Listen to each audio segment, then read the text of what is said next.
All right, so for this game, looks like we have what is essentially just a two-tiered sequencing game. So we do have a sequential component to the game, so we're going to let that be the base of the chart. We have 5 positions to work with. But in addition, for each position, we have to figure out 2 different things. We have to figure out which birds they're going to be talking about and which location or which hall they're going to be in. So I guess let's just say location. So yeah, for each of these positions, we have to figure out these 2 things. Now, the elements themselves, who do we have? We have O, P, R, S, T. So we got the 5.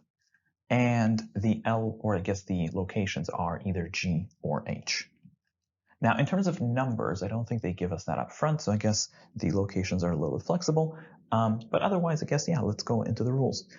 So the first rule says that the first lecture has to be in G, so that's kind of nice. G is going to go here. Next, the 4th location is in H, which, you know, the more of these rules we can get, the better.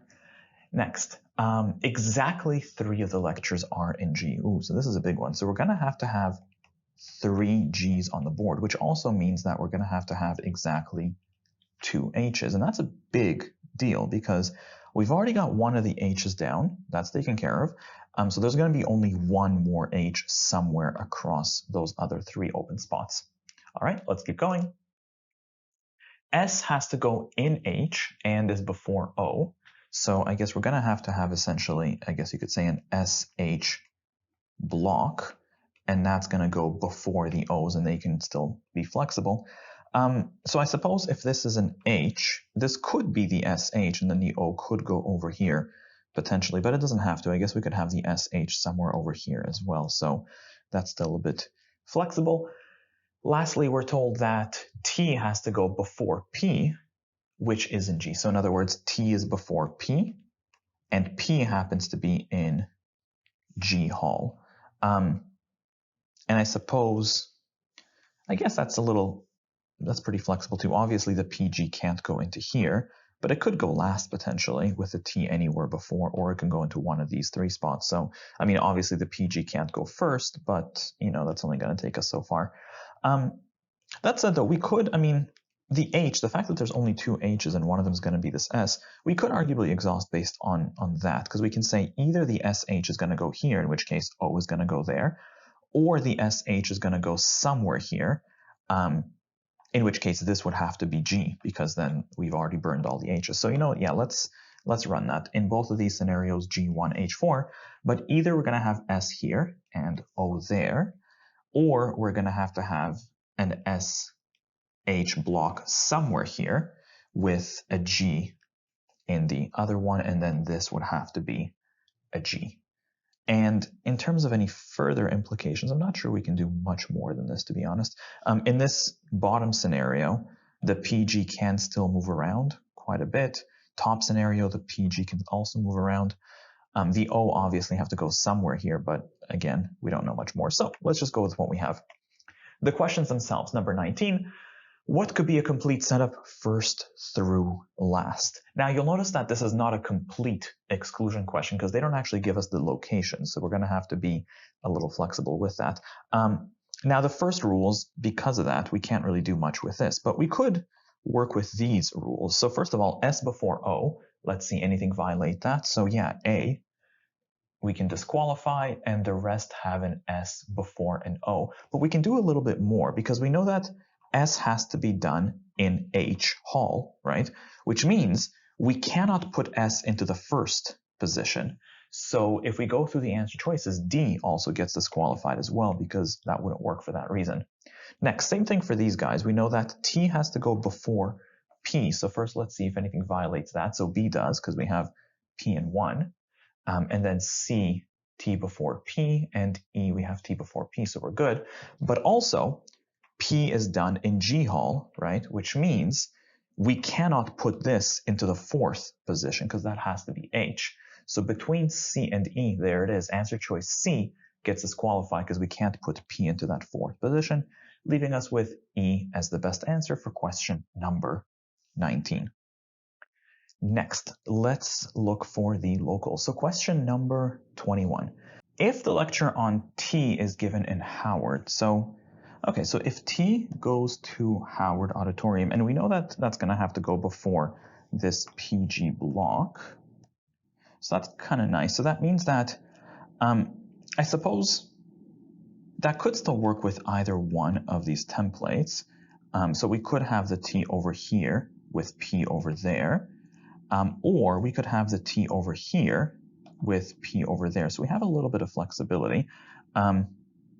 You know what, let's see, maybe that's enough information. Maybe we can do this mentally. The question asks, at this stage, which of the following could be true of the third lecture? So as we said, we could have done TH with PG over here, or if we did the T and, I suppose what would happen here is if this is T and this is P, then we'll have to have S before O, so this would have to be an O in number 3.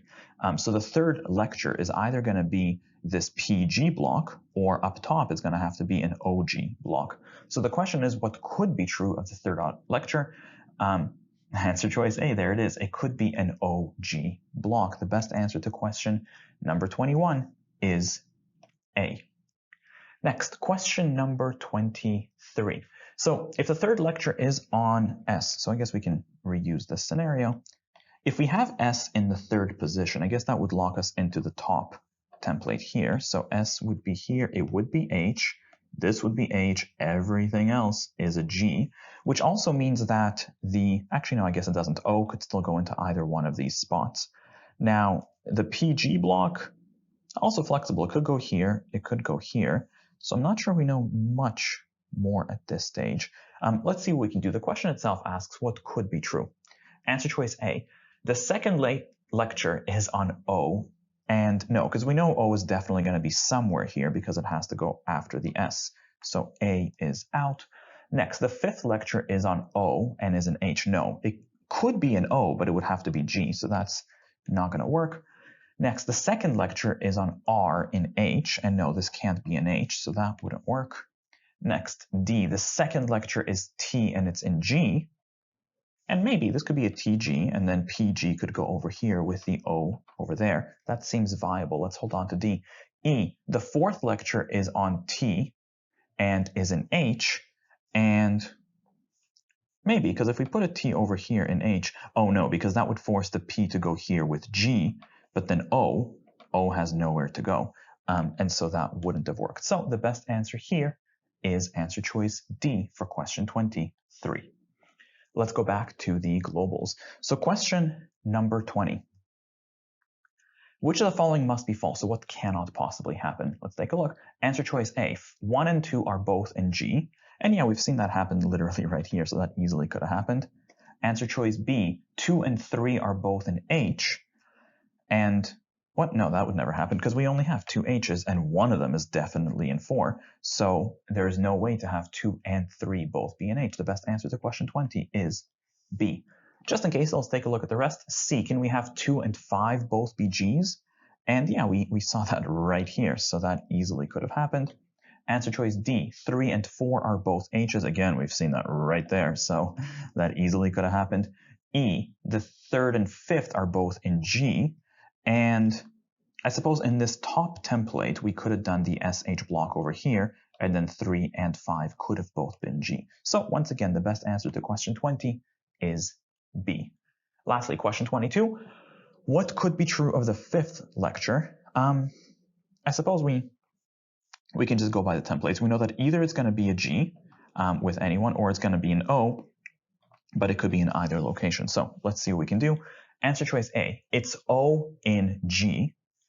And maybe, yeah, in both of these scenarios, we could have put an O here, or we could have put a G there. So that seems okay. Let's hold on to answer choice A. Just in case, let's take a look at the rest. It is on P and H. Could we have a PH block there? And no, either it's going to be a PG or it's going to be an O something, but it's not going to be a PH ever. So B is out. Next, it's on R in Howard. Could we have an RH block there? Again, no, either it's going to be a G or it's going to be an O. You're never going to be able to fit an RH there. Next, answer choice D. It's on S in Howard. Can we do an SH block there?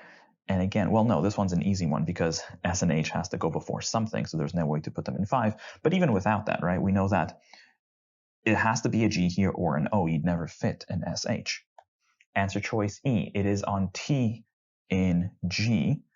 And maybe in the top scenario, you could fit a T here. Oh, but no, because we know T has to go before the PG block, so there's no way that would happen. So the best answer to question 22 is A.